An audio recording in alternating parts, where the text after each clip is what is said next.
سراشن كي دولة بيبوت ودنا له سكري مجرين هفتا واحدة على سكري لكن لا تاريخ أسكن على ما كان رأسه بلا dagaalo sukeeyo oo maalin maalmooda waa jireen dhibka hay wuxuu ahay burcad waxa la yiraahdo ayaa hayay oo aad ugu fara badnay amba tuugada dadku yaqaaniin ayaa ugu fara badnay dagaalada kale waxay ahayd dagaalo sukeeye oo gaagaaba xaf marna lagu maray oo dadka meelo badan haysto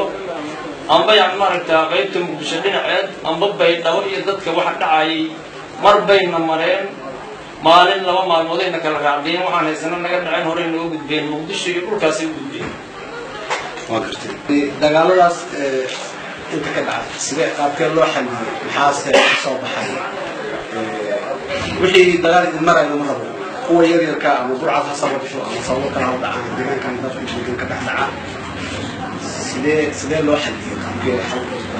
dagaaladaas waxaa jira odayaalo dhaqameedyo badan iyo culimaatiin iyo ugaasyo iyo imaanyo ayay qabiilaadku qabaan dadkaas ayaa dhexgalay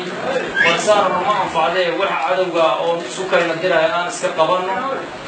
ayaa lagu xaliyey dadkaas duubabka iyo ah ayaa dhexogtay oo kala noqday kadibna waxaan anigoo saas ay nooga caddahay waxaa naga qabtay muuse suudiyaga xaaji muuse kadibna waxaan anigoo saas ay nooga caddahay waxaa naga qabtay muuse suudiyaga xaaji muuse suudiyaga nabadgelyada kuwa loo soo noqdo hadda midda taagan ka hor sidee intaan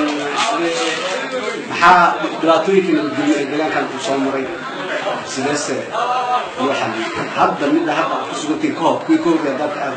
looga sheekeynaysa see markii nabadgelyo daradaas timaa see loo wajihi jiray amba meel kastaba waxaa u xidhneed cad yar ay leedahay anigaale ayaa u xidhneed iyadaa amba dadka markaas ku dhacaysa amba waa laga saba gudbaa faataxada qur-aanka naloo akriyo aala leeyahay si aan ugu gudubno meeshaas saas iyadoo cid walba meeshood ugu xidhneed waa maxay qaab dhismeedka maamulka hadda ka jira degmada